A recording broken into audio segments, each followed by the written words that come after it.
आम्ही चालवतो छत्रपतींचा वारसा.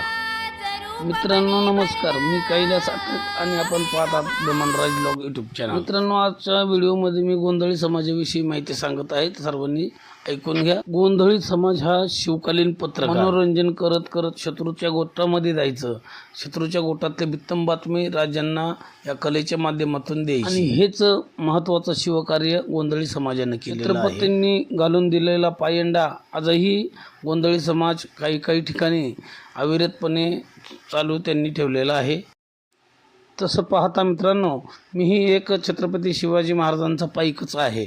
छत्रपती शिवाजी महाराजांनी नेमून दिलेली गावे आणि या गावांमध्ये जाऊन देवादिकांची सेवा करणं आजही अविरतपणे सेवा आम्ही करतो. नवरात्रीमध्ये सावरकुटे या गावामध्ये जाऊन घटस्थापनेचा विधी आमच्या हाताने पार पाडला आणि या ठिकाणी घटस्थापना झाल्यानंतर घटस्थापना झाल्यानंतर आरती केली आणि त्यानंतर मुक्ताई देवीच्या घटस्थापना करून आरती केली.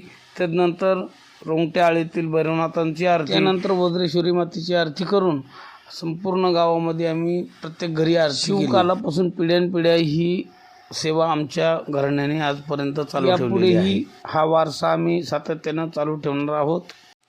तसं पाहता मित्रांनो, गोंधळाला अनादी कालाची परंपरा आहे. समाजाच्या जडणघडणीमध्ये गोंधळी समाजाचाही खूप मोठा मोलाचा वाटा आहे. गोंधळ्याने गोंधळ घालावा, वाघ्याने जागरण करावं आणि भराड्याने भराड करावं, हे आपल्या हिंदू धर्मातलं दंडक आहे. परंतु या सोशल मीडियाच्या जमान्यामध्ये गोंधळ आणि जागरणाची परंपरा जी आहे ती लोप न पावता तिचा तमाशा होऊन बसला आहे. उडतं गळ्यामध्ये संबळ घालतं, दोन देवीची गाणी आली की गोंधळाच्या जागरणामध्येही 5-5, 10-10 बायका मुरळ्या म्हणून नाचवण्याचा प्रकार सर्रासपणे चालू आहे. अर्थातच आपल्या दारामध्ये आपण तमाशा मांडलाय की जागरण गोंधळाचा विधी मांडलाय, हेच यजमानांना कळत नाही. मित्रांनो, गोंधळ हे एक विधिनाट्य आहे, अखंड महाराष्ट्राची अस्मिता आहे. आणि मित्रांनो, ही महाराष्ट्राची अस्मिता जपण्याचं काम आपणा सर्वांना करायचं आहे. मित्रांनो, जागरण गोंधळमध्ये दारू पिऊन विपर्यास जो होतो तो कितपत योग्य आहे? दारू पिणाऱ्या लोकांकडून जागरण करून घेणं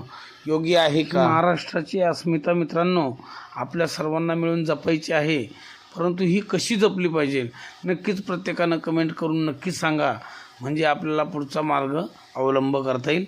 तोपर्यंत